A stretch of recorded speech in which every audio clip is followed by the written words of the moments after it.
The lecture today will be a research thesis from his England trip, Gesture and Meaning by T. Scott Smith.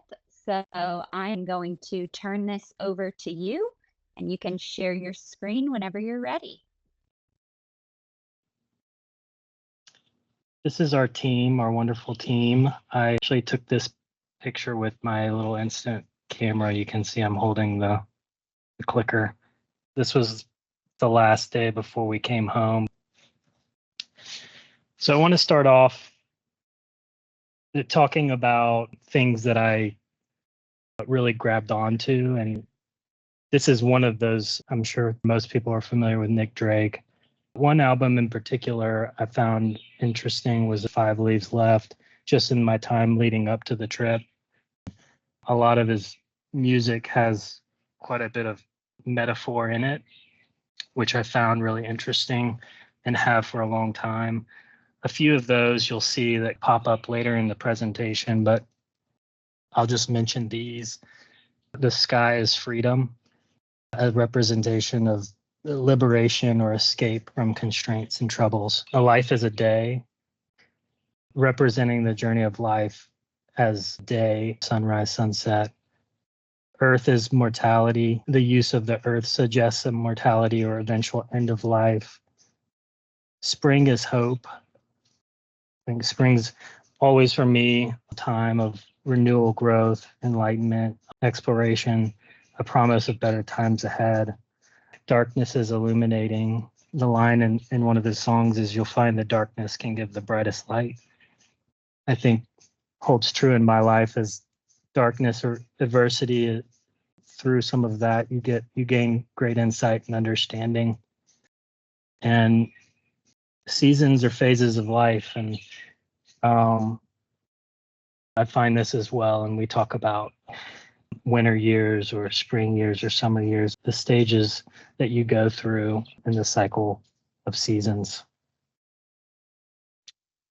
John Philip Newell, I really enjoy a lot of his writings. He's a Celtic mystic. This book, Echo of the Soul, is about reawakening to the sacredness of the earth and our bodies. The echo of the soul is your body, right? And so he uses this projection of the body to understand things that go on inside of us. A way of connecting our conceptual understanding of reality to different parts of our body. One way I see this played out is the crown of the head as representative of this connection to mystery or source or divinity. In the Celtic traditions, it is the focal point for accessing higher state of consciousness. And as well as in Eastern traditions, we say the crown chakra is the center of spiritual connection and enlightenment. I find it really interesting you project these ideas onto our body, but I think they also could be projected onto architecture in the same way, where we assume the crown of a building is a roof. And so then how do those ideas of connection with source or mystery align with that thinking? Another book I read a couple years ago that opened my mind to a lot of the way that I think about things is Metaphors We Live by George Lakoff. I'm just going to read some of this because I think it's important when we talk about metaphor to distinguish between what we think of metaphor as a poetic tool or device versus our conceptual metaphors, how we actually operate in the world. Our conceptual system is largely metaphorical. The way we think, what we experience, and what we do every day is very much a matter of metaphor. He says that metaphor is for most people a device of the poetic imagination and the rhetorical flourish, a matter of extraordinary rather than ordinary language. And moreover, metaphor is typically viewed as characteristic of language alone, a matter of words rather than thought or action.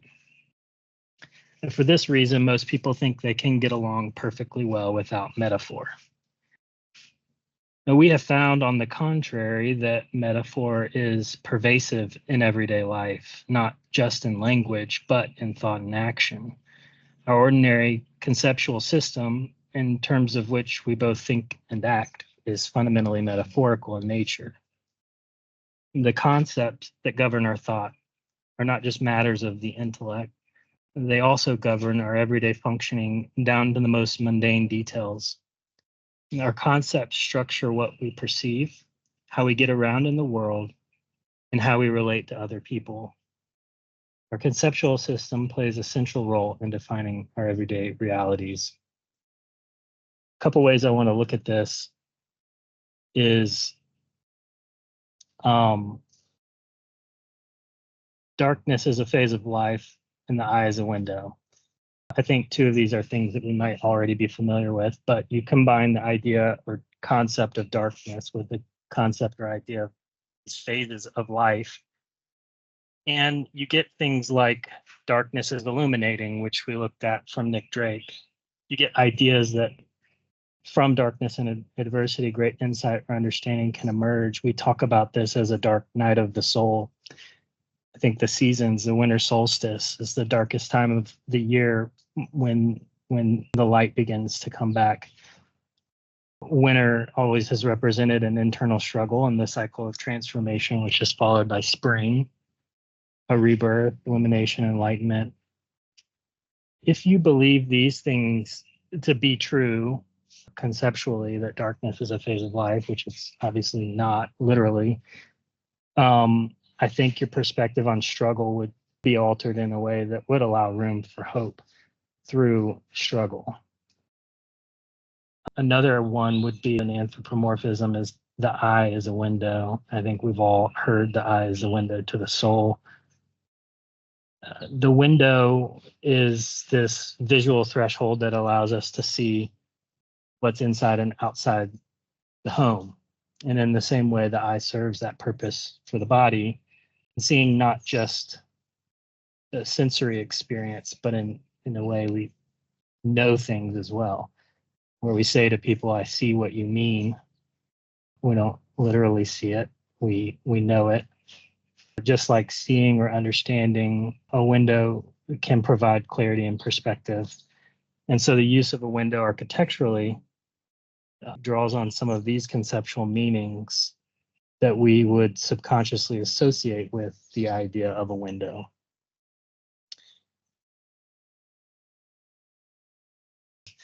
As I was preparing to leave, I had been interested already in Neolithic architecture and built form, and so this really piqued my interest further. David Abram, anthropologist living in Somerset during COVID, decided to go and take aerial photos with a drone of various Neolithic built forms and architecture.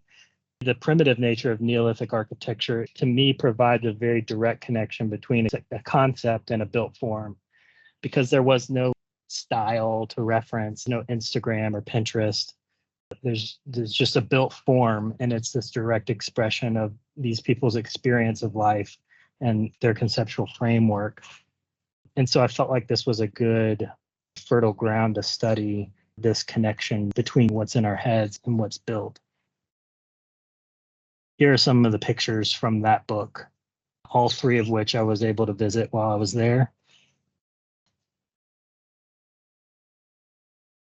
So as I left on my trip, this was my thesis. Architecture is a way of understanding abstract concepts in clear terms, the subconscious act of linking two separate concepts through a common metaphorical language. Observing and understanding the metaphors we design by will reveal a way of communicating and understanding design intent with ourselves and others. It's hard to transfer a concept from somebody's mind to somebody else's mind. It can't be done, but maybe architecture is a way of doing that. My method of documentation was instant photography, black and white. It's me and my camera awkwardly perched on a rock in Dartmoor, trying to get that photo. And then my patient, a partner, waiting for me to get it. I think the things that I was drawn to with this medium was that Number one, I could eliminate color as a variable and just look at form. Number two, it was film, so I had a limited quantity with me, and I had to be very careful about which pictures I took, which caused me to stop and notice and spend time thinking about what I was looking at. It also gave me a immediate result that I could paste in my notebook, which is the other thing I took, and write notes and draw things beside it, and then reflect back on it without having to flip through my phone. So this is what my thesis looked like when I left. I have all of this architecture I'm going to look at, and I have all of these meanings I'm trying to suss out of it. What really occurred during my time there was that it was frustrating, to be honest, and I felt like it took a long time to connect the two, and the pace of the trip was so quick, we were moving so fast that it was really hard to reflect and try to understand what it was I was looking at and what meanings might be there. And when I got back from the trip, I picked up another book called Gesture and the Nature of Language. The whole idea of this book supposes that gesture was the origin of language, and that there is this deep connection between our cognitive mind and the gestures that then communicate those ideas or concepts to others. So I think you see this a lot in American Sign Language. We sign love is crossing your heart or hugging your heart, or betrayal is the same motion, but it's twisting your hands together. And so these gestures, they feel like they describe what's happening when you talk about concepts like love or betrayal.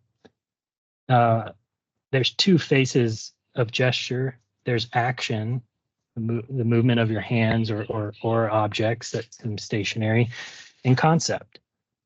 And since we can't transfer conceptual content from one mind to another, gesture is a way of providing that conduit. And so conceptual content of a gesture, which I assume could be architecture, is what gives it meaning. And the substantive content is what allows that meaning to be shared with others. So this seems to me to be the connection between architecture and meaning or concept, the way to bridge the two.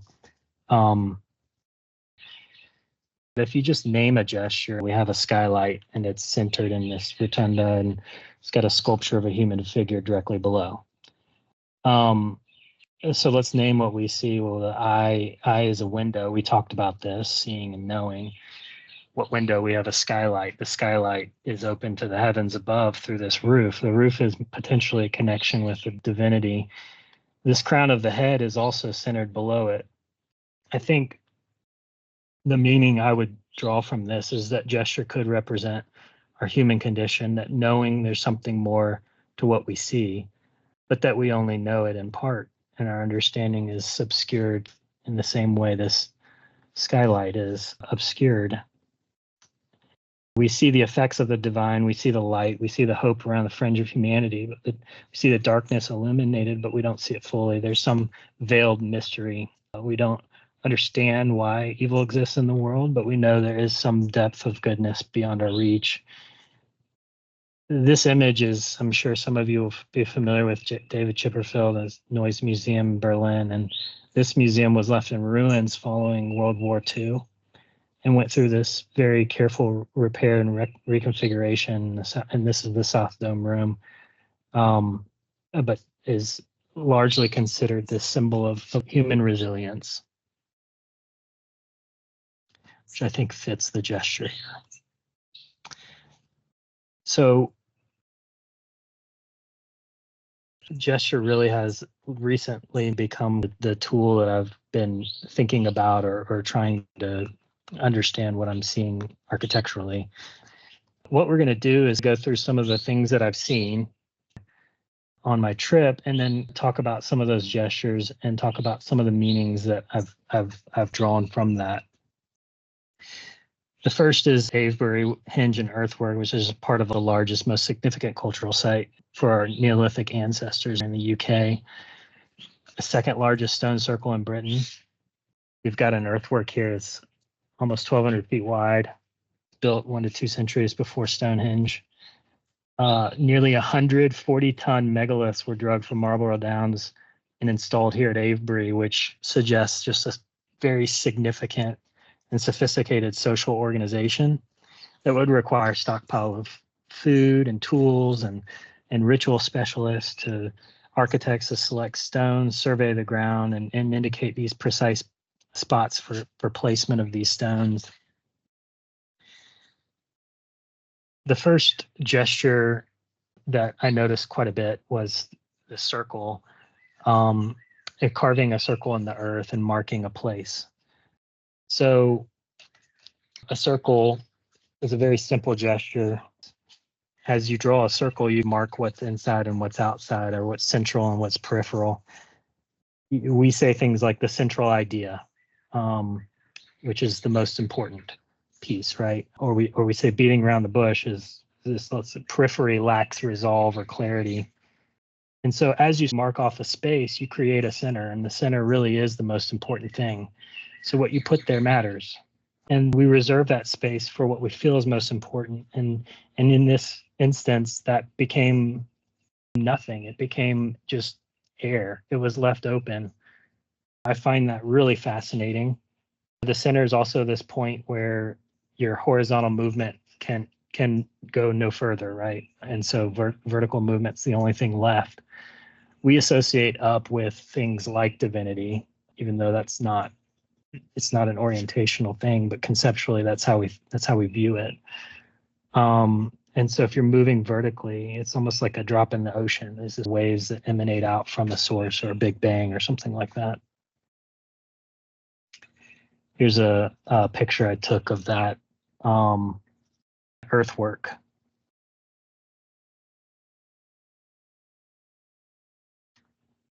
In the same earthwork, I started studying the way that they formed the earth. It's this exchange between solid and void. And so you dig a hole or a ditch, and you've essentially removed a portion of the earth, which is something we can touch. It's what's known or understandable. And as you remove that, you pile it up over here on this side. So if you drew a line through the center, you've essentially created this inversion of these two ideas, up being the other or mystery or source.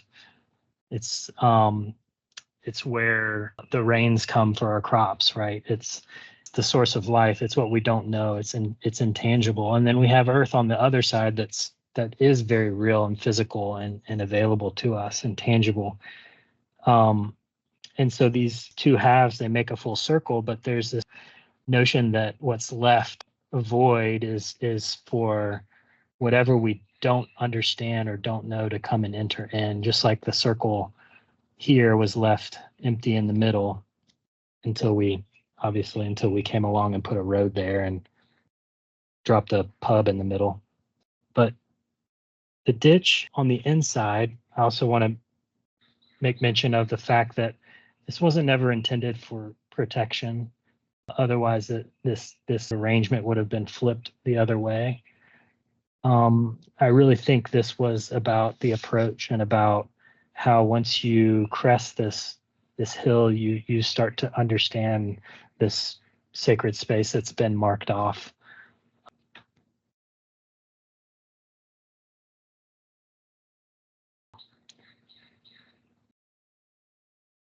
So picture from inside, looking back at that berm. So the next thing I want to look at is arranging stones. So same site, we were just standing right here. I took a picture in this spot and then over here as well. And so this is like the broader Avebury site. So we'll look at Silbury Hill down here in a second. But what's so interesting to me is this arrangement of stones. This is just a depiction. I don't know if it ever really looked like this, but there's some of these stones still standing. And there's two ways of arranging stones here. It's in a line or in a circle. stones. They've been drugged from all over, and they're generally just strewn about the earth in a chaotic fashion. And this really shows this reordering of that chaos into some formal position, and this careful studied placement of stones in a way of controlling and nurturing what's unpredictable or unknown. In this row here, I was able to walk this portion of it. Is this preparatory meditative walk where you have this very simple rhythm of stones preparing you for the entry into this space, into the henge.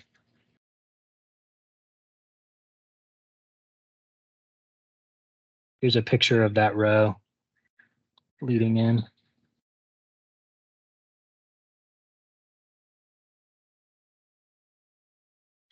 And this row is interesting. It's very much contrasted with the circle, which feels like just a bunch of humans locking arms and staring into space.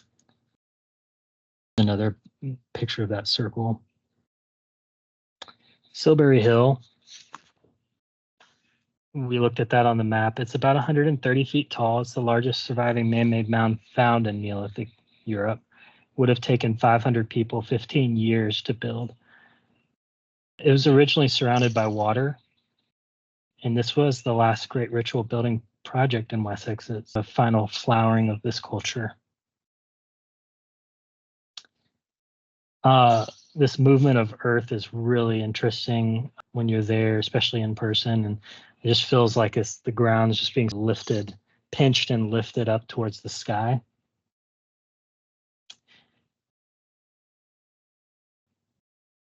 This is just after sunrise, the day that we left. This reaching for the sky was in the air at this time. This was built at the same time that some of the pyramids were being built. So around the same time, for those of you familiar with the Tower of Babel, that's the same time that story would have been written. There was something in the air about this stairway to heaven, or a tower reaching up towards whatever's up there, and this concerted human effort to commune with the divine.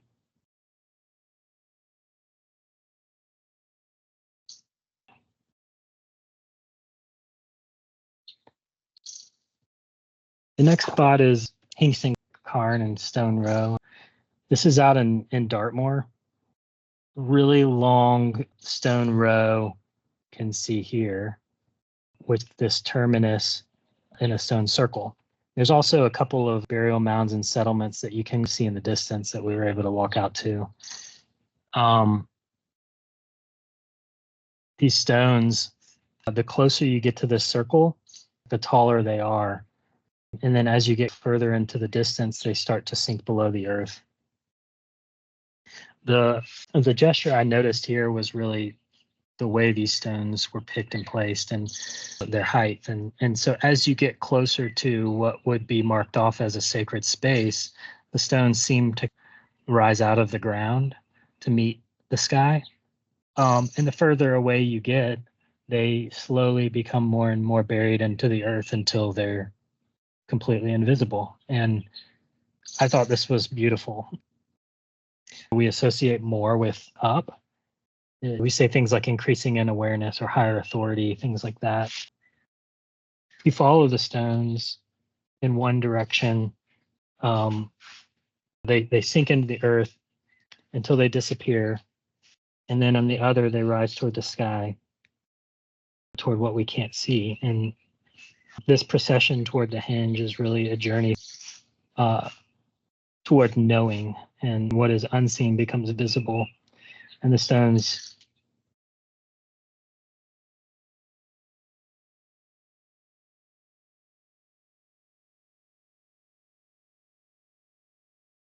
couple other pictures on the hike in.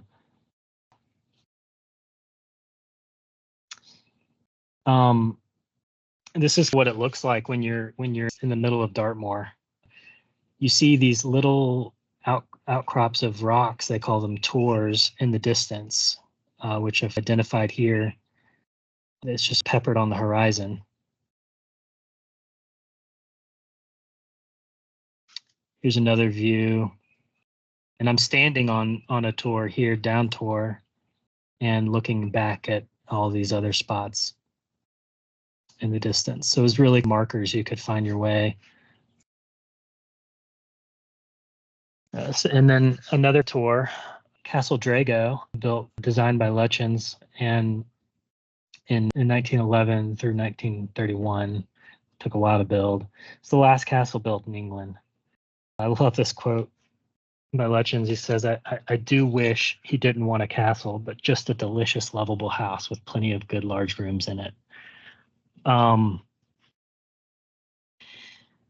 I think one of the things that was really fascinating is this castle was in Dartmoor, and it was up on a hill, just like those tours that we were looking at in the previous picture. And I think he drew a lot of inspiration from the landscape and from some of these naturally occurring forms. And much of the stone here was hand chiseled and sourced in Dartmoor and laid by very few craftsmen. And the stonework's really remarkable.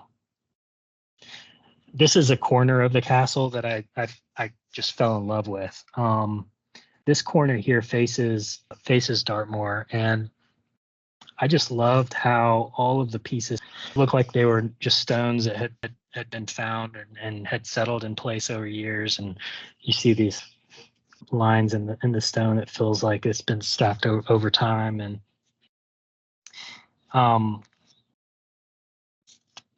the home here is literally built on the shoulders of this Neolithic craft. It's using even existing stones in the foundation. It's arranging the stones as if they'd settled into their final placement on their own, which I think is this demonstration and connection with the past of the craft that people that had come before. But it's also a departure into something new and a reconfiguration of sorts. It's taking this craft into a new direction. And I mean, even just the angles, the way that everything's falling off of the hillside.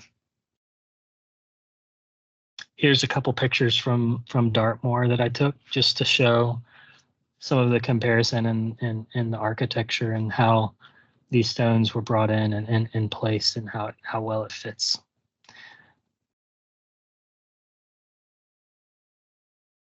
And this picture in the middle, you see some of the beautiful stonework and even how paper thin some of the stone gets, and you see these little cuts in the stone that let the sky in to that space.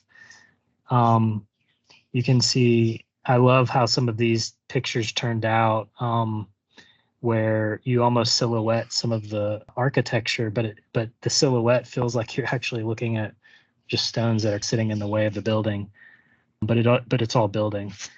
One thing I really was fascinated with were some of these cuts through the stone there, and there's another one right here that might be faint and hard to see.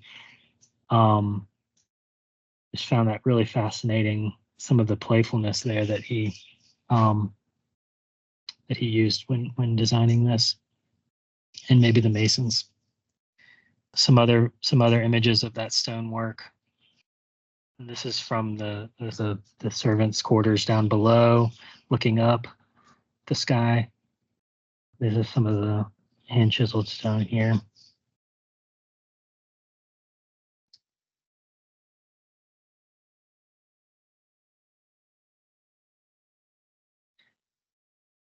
I think the way that he brought light into some of these spaces was really fascinating. Some of these windows were just incredibly deep, and some were passing light through wall. Like this window wasn't actually in the room I was in. It was bouncing through other walls and into this space, and it felt like you were at times walking through a cave.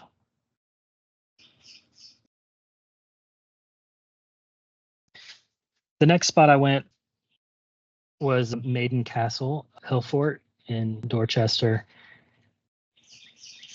This one has all the superlatives. Largest hill fort in Europe, deepest ditches, longest history of use, largest enclosed area. It's like the best one.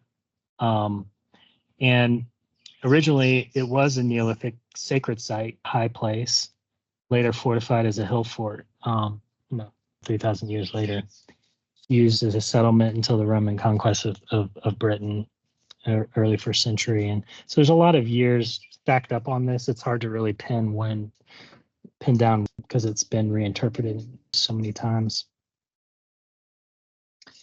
The gesture here is similar to the earthwork that we saw in Avebury, but is actually quite a different meaning behind it.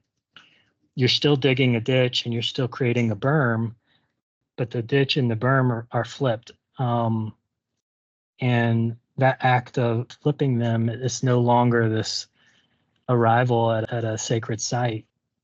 It's a wall to keep people out and to protect yourself. And I find that so fascinating that these two simple gestures could have such distinct and different meanings.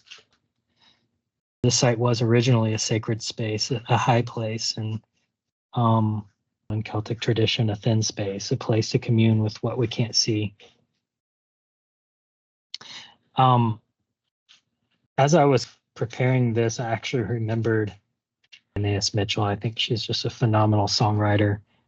But she has a song about building a wall. I'm just going to say a few lyrics from it, but it says, "Why do we build a wall? We build a wall to keep us free. Well, how does the wall keep us free? Well, the wall keeps out the enemy. Well, who do we call the enemy? The enemy is poverty. And why do we build the wall? Because they want what we have got, and because we have and they have not. Well, what do we have that they should want? We have a wall to work upon. We have work and they have none. And our work is never done, and the war is never won. The enemy is poverty, and the wall keeps out the enemy. And we build the wall to keep us free. That's why we build the wall. We build the wall to keep us free. We build the wall to keep us free."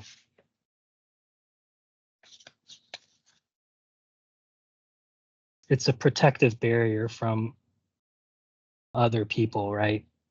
But I just found such immense beauty in it, in the landscape, and some of this it was really breathtaking. I spent quite a bit of time just wandering around with the sheep on the top of this hill fort. Here's a picture with some of those sheep that I met here. Here's some more going up the side of the hill there. This is that spot where all the ripples in the earth start to converge in an attempt to confuse people as they're coming in, if they're invading. Some of the views down inside the ditches there. Some people walking along the ridge line there.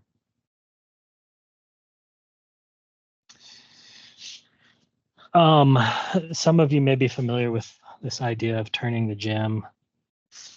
And one picture I found myself taking quite frequently was actually perpendicular to these ripples in the earth, right? It was a reorientation of my body, which created this foreshortened landscape.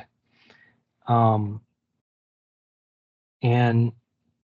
when you look at the landscape this way, to me, it's such a fascinating thing because what feels far becomes pretty near to you, or seems near. Everything starts to get flattened. And a lot of the opposites we've talked about, like sky and earth or divine and human, those things near and far, those things become much closer, which is what you would call a thin space, where everything appears to exist in the same flattened composition. Turning the gem is this practice of seeing something in a different way and drawing out a new revelation from the same source. And I think this is really the heart of why conceptual metaphor is so powerful. If we know what conceptual metaphors that we carry around in our subconscious, we can change them, and we can turn the gem and we can see things differently. Originally, this sacred site was intended to be a thin space, a place of communion with the source or the other, whatever you imagine of divinity. And and this gesture, this earthwork that was originally used in support of that was actually used in enmity toward other people.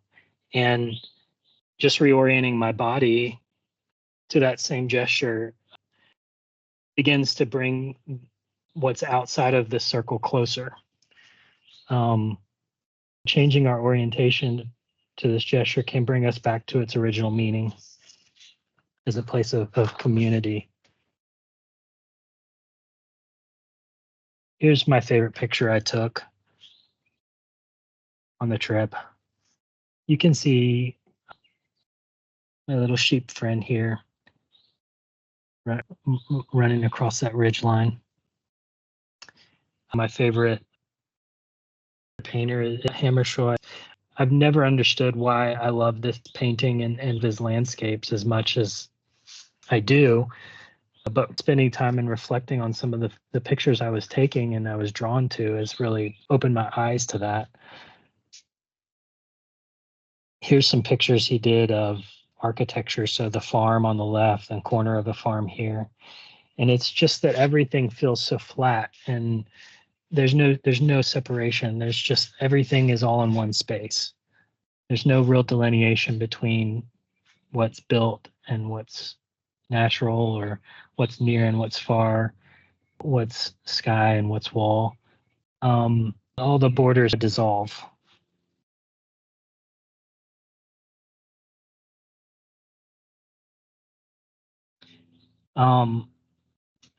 Speaking of borders, I think this is really a fascinating study and how we've progressed over 4,000 years in terms of what we understand of the things that are unknown. And this is a smaller earthwork you can see, built in 3000 BC, and again for the same purpose and a sacred site. And later on, we have this Norman chapel that's erected in the middle and just placed right there in the center, the most important spot. You're using the same materials, you're using stone, but instead of occupying the perimeter and leaving the center open for divinity or for sky to come and enter in, you've now erected this little chapel here, 4 walls.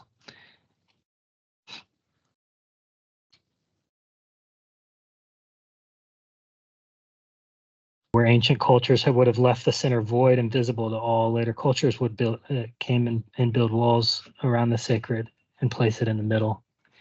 The openness of the original hinge, the space left for mystery, is all gone in this new gesture, and its place are 4 walls surrounding the sacred, enclosed space for a select few, placed at the center of the site, seizing the sacred and closing it.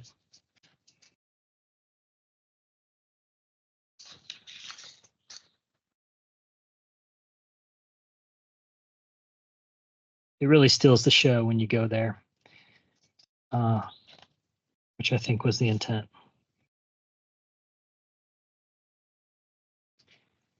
St. Thomas Becket Church.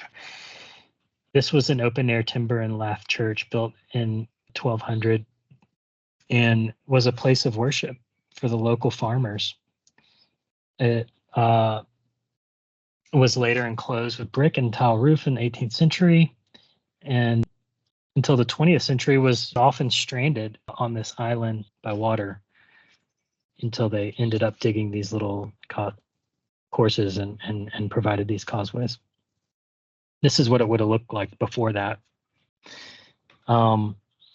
Dry space in the midst of a flood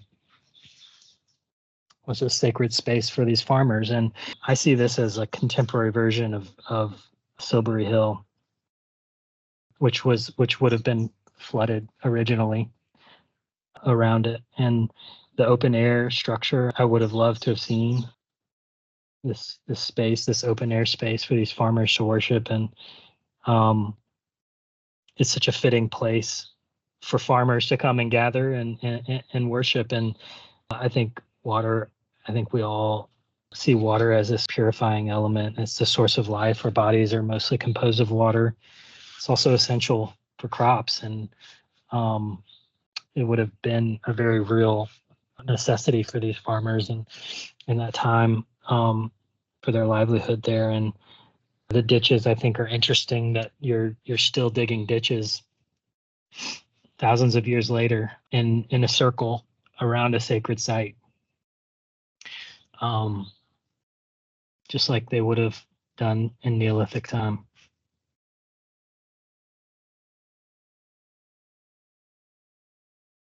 A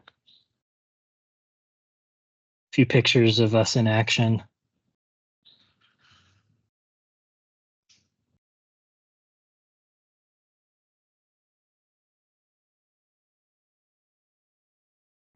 Sissinghurst is something I know we've all heard a lot about, and rightfully so. I think for me, playing again in this idea of a circle and what's central is most important. I think this tower is fascinating. It was originally a small part of a larger complex, and all that remains is this tower and another building beside it. And as the rest of this complex came down, it began to be surrounded by gardens in all directions. And this was the owner's private residence, library, writing, garden studio, creative space. This is a very crude aerial of the site, but just showing the relationship of the tower, what would have been a larger entry point to like a larger complex here, which is now actually the center point of this larger garden area surrounding it. There's even just like Thomas Becket Church, a small water trench dug down here on this side of the site. And the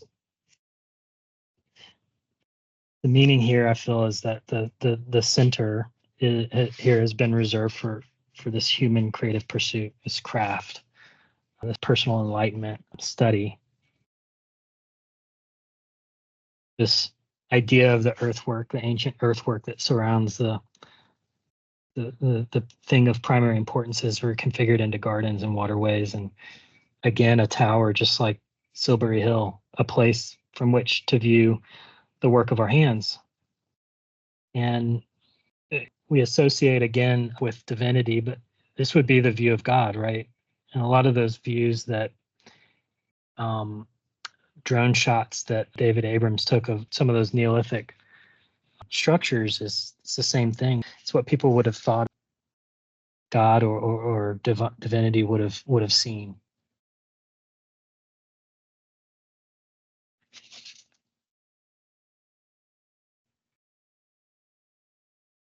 This little corner of this building, I loved it so much that I spent most of my time just staring at it when I went there. And I knew that's what I was going to do when I went, and it's what I did. I just love this corner. Legends had really acquired this reputation for enmeshing the garden and the home by this time. And I think that being there in person, it was obvious. The walls are gone. All that's left is this really beautiful garden and this roof that's just sitting on it. And typically the roof is not something that to be touched. If you ever get on a roof, you feel like you're trespassing a little bit. In this instance, it's a very real physical connection with the roof, with that idea of connection with the divine. The roof is representative of divinity. It's coming down and touching humanity. This garden, what ancient literature describes as the creation, is the garden. In the garden, they're reaching toward each other, and again, this is that Celtic tradition of the thin space where these two are so close. The barrier between the two is porous and thin. And I love these dormers, how they're just piercing that sheet of roof and playfully interacting with it. But there's this real communion between the two, between what walls, the things that the stones that are standing erect around that center.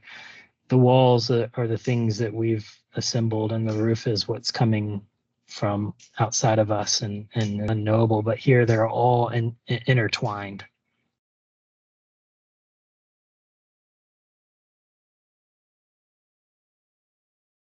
Unsaid wood.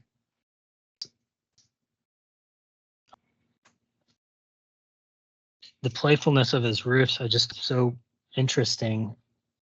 I've diagrammed this one, two elements folding into each other, and this is a home for the gardener, and this point of interaction between home and garden is really fascinating. And I love how the roof line, they start to pick it up with this little reveal in the wall, and then there's this projection of the roof onto the wall here through this other reveal, and then this opening where the wall is actually acting as a roof. And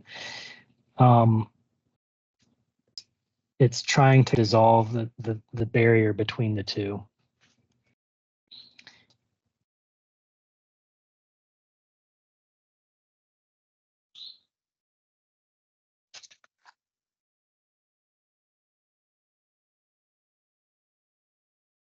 The side, it's this zipper here where the wall and the roof zip together. In this image here, it's this little corner, this little spot where these two roof lines drop down really low into this spot. It's where, like, I couldn't get my eyes off of this little moment in the building and in this home. I just see all these elements crashing into each other. You've got roof, you've got wall, window, door, gutter, column, beam, all this stuff just crammed into this little corner here, this little space. And as you begin to combine elements and they all stack up on top of each other, this proximity of elements, it draws you to this critical moment in the narrative of the home. But Lechen says, the relation of a garden to a house, as seen from the various parts of the house, is as important as is the house as seen from the garden. The window, as we discussed, is for seeing and observing and knowing. And noticing takes the center stage here. Not the door. The door's been pushed to the side to make space for the window, and the window is really occupying the center here. We're not as concerned with the threshold or the passage between the two. We're more concerned with standing in one and noticing the other through this window. And that to me seems to be the central occupation and for this home. And I think it's beautiful that the home is taking that gesture in full stride.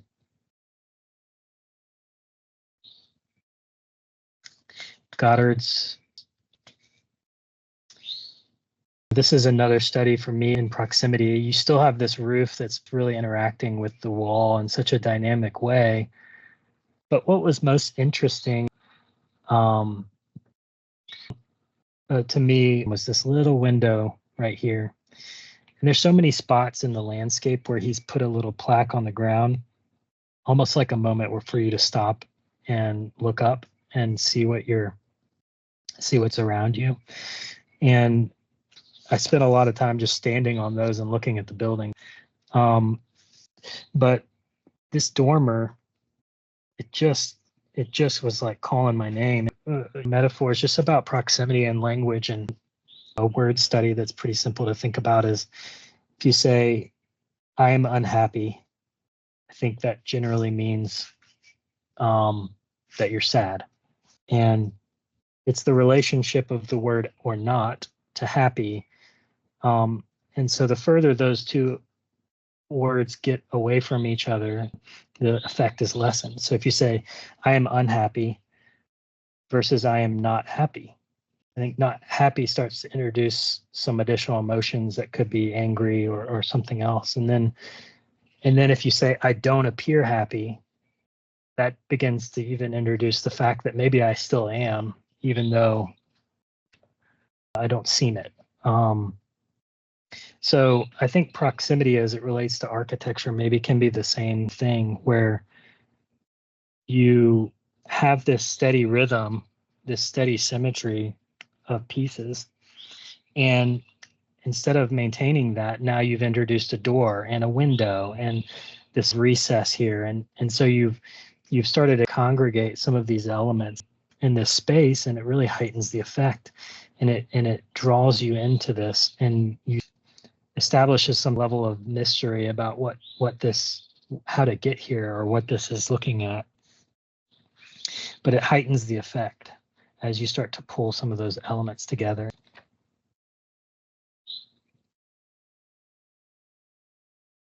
My favorite thing I saw, and this will be the last thing we look at, Stony Littleton Long Barrow. It just was beautiful. I've been thinking about it ever since I saw it, and you may not even notice it in this picture, but it's this little ripple here, this lump in the landscape.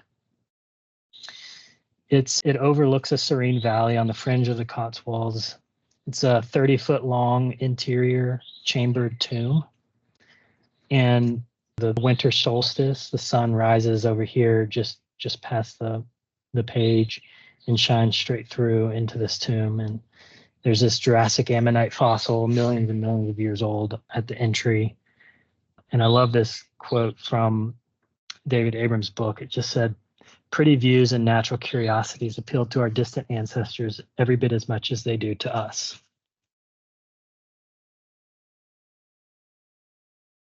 This long barrow is this lifting of the earth like a sheet to cover over those who've left us. The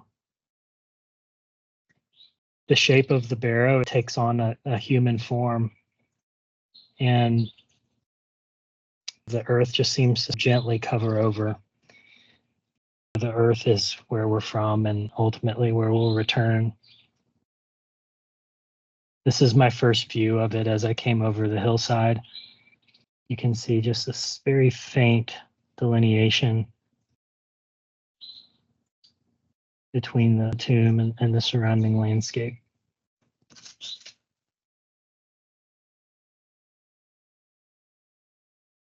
This is by Andrew Wyeth.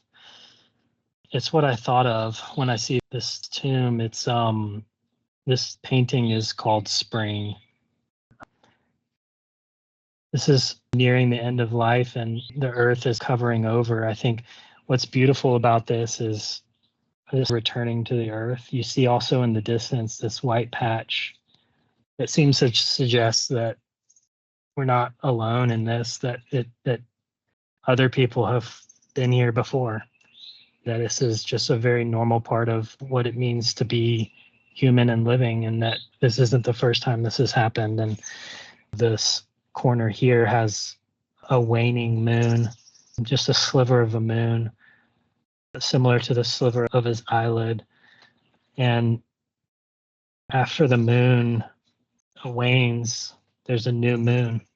And the title of the painting is Spring, and spring is this renewal, this rebirth. It seems to suggest that death is just this threshold into what we don't understand fully. It's just a door. This threshold to the tomb, I sat here for quite a while and looked at this, but it's really beautiful opening into this tomb. You have this threshold, that moment between life and death, that's door between what we see and know and what's just a mystery to us.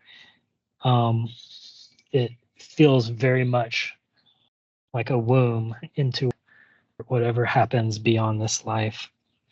I think that this is also really a beautiful detail. If you look here, this Jurassic ammonite fossil at the threshold, at the point of entry.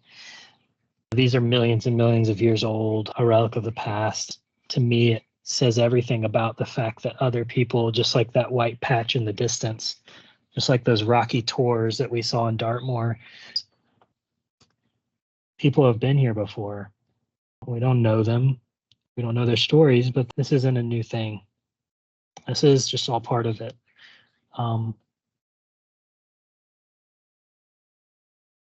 This is what it looks like from the outside in the landscape, looking back towards the Cotswolds.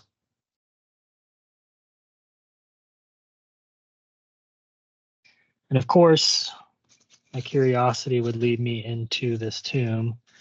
And this is me preparing to go. This is me going. I had just started. You can see the reflection on my bag there. I crawled all the way to the very back of this tomb, and it was a harrowing experience. It was very claustrophobic and dark, and I couldn't see hardly anything. But the moment you turn at the very back of this chamber and look back towards the entry point, your whole body completely changes. You see this circle of light at the end of this tunnel, and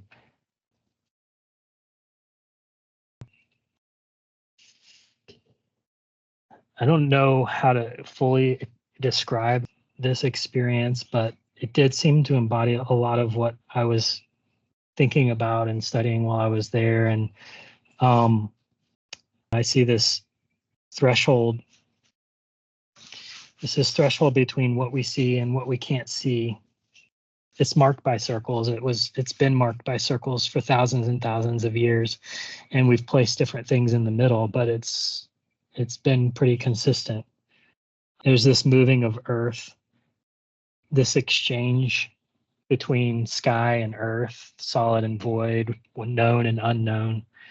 We've created this opening within the earth, this space.